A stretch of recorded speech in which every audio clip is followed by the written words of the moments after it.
Hello everyone! While leveling through the Shadowlands, exploring the different zones, meeting the different factions, we uncovered that Sire Denathrius, he is actually in league with the jailer, sent down a whole bunch of anima into the maw, aiding the imprisoned Eternal One with its release. Long ago, we stood as one to imprison that monster. With the Primus gone, and Denathrius a traitor, our pantheon has been broken, and doom comes for the Shadowlands. There is yet hope. This mortal saved me from the maw, and revealed the Sire's treachery. They aided my forest as well. Their kind has shown great potential. If focused, it could turn the tide in our favor. Agreed. For the good of the Shadowlands, each mortal must choose a covenant. And when our realms have regained their strength, we will stand together against the darkness. It's decision-making time, and in this case, we're gonna join the Necrolords of Maldraxxus. The eternal protectors of the Shadowlands, they must remain strong to ensure that we may continue to fulfill the purpose. Under our command, they will restore honor and glory to Maldraxxus, as they in turn will help us reach our full potential. While the House of Rituals and the House of Constructs, they're more focused on dominance and victory, we will uphold the ancient charge placed upon them by the Primus. Come, mortal.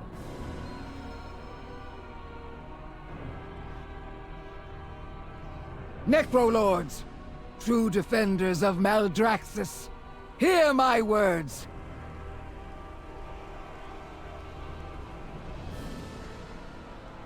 We now hold this sanctum, thanks to the deeds of this mortal who stands with our covenant.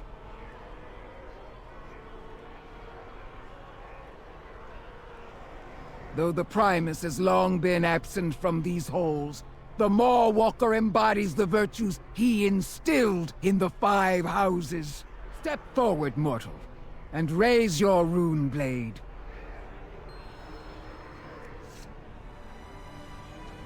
Our covenant grows strong! Victory for Maldraxxus! Victory for the Shadowlands! It is a great honor to wield the power of the Primus.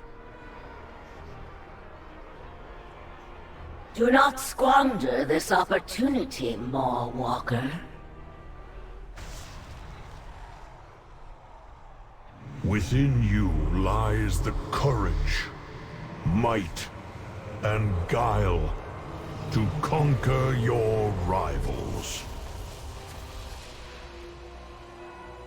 Unto you I bestow this power, Defender of Maldraxxus.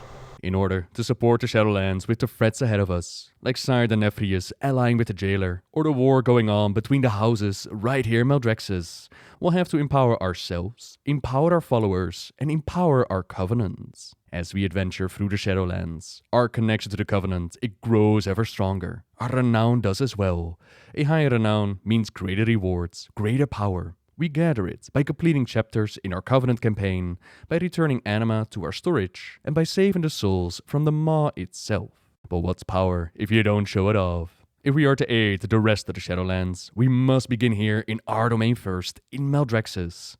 Completing 3 world quests in the zone, it rewards us with anima, safely stored in our Sanctum reservoir. This power can be used for many different things, but this Sanctum, it can't function on anima alone. It's going to require the combined effort of many souls working together to unlock its full potential. Wouldn't you know it? We know of a domain where plenty of souls would love to come with us and be put to work. Back to the Maw we go, where our broker friend Venari helps us out. For a price, of course.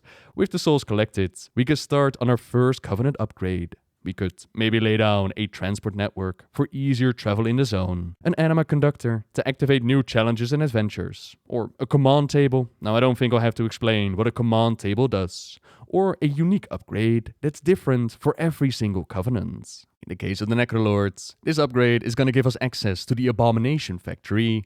It will allow us to dive deep into the art of flesh crafting and construct new companions to join us on our adventures across the Shadowlands. Now, the Covenant abilities of the Necrolords, they have been restored to us, granted permanently while we stick with them. But there's even greater might to be found by binding our soul to another. Souls in Maldraxxus, they're bound together in war. They draw strength and wisdom from those around them. Should we fall in battle, part of us would remain with our fellow soldiers, just as they would remain with us. Plague Deviser Marilith has volunteered to teach us the process of soul binding. Ah, my apprentice, you return at last. Marilith has known many soul binds, but the foremost of them all was Margrave Stradama. Her knowledge, talent, and kindness, it became part of who they were. Now and forever, it's a bond that they share. Shall we get to work? I am ready when you are. Oh, this is quite exciting.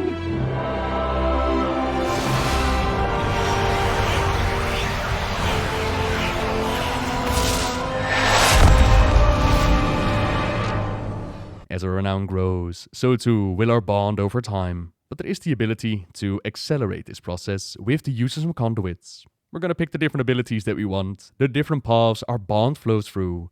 Great power, it awaits to be unlocked. That's the basic setup for the Covenant. Onwards to the weekly campaign. We have agreed to parley, despite your house's treason. Now speak. Garmal is no friend of ours. If you would have us, we would join your cause. We have visitors from the House of Constructs. Apparently, not all of their house were down with the attack on Bastion, but when they spoke out, their souls were ripped from their constructed bodies, and they became imprisoned.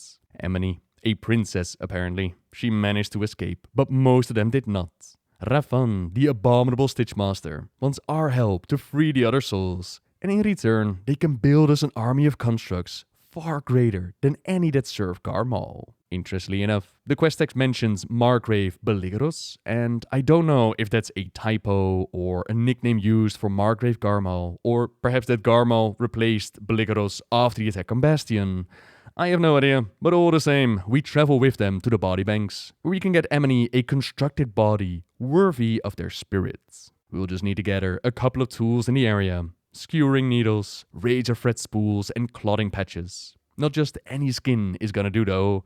Emily, she had a magnificent one. Impervious to mortal weapons. It was truly a work of art that took years to perfect. And when she was removed from her constructs, it was Faldo Ishkar who took great delight in stealing that skin. We'll just have to take it back from them, as nothing else will be worthy of Emily, the dread sibling slayer. Consult the schematics before we proceed. Ameni's construct is of complex design. Good. Now activate the vat of acerbic bile and connect it to the construct.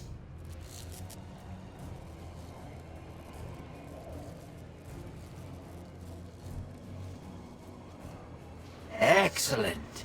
Next, do the same for the vat of enzymes.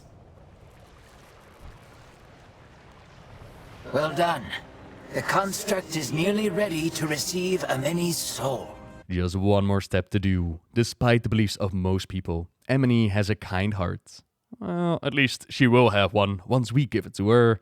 A choice between a kind, strong, or the one that I obviously chose, a ruthless heart.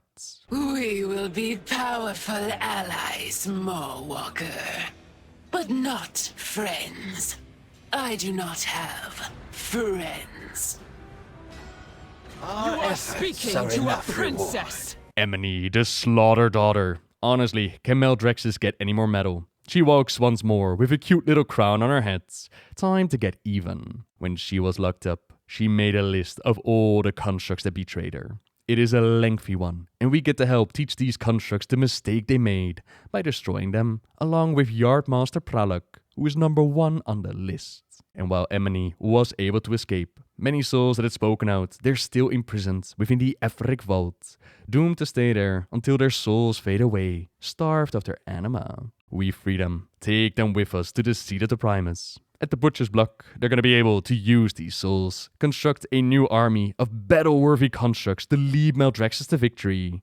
We're going to need some proper resources though, so construction can't begin until we upgrade our Covenant and unlock the Abomination Factory.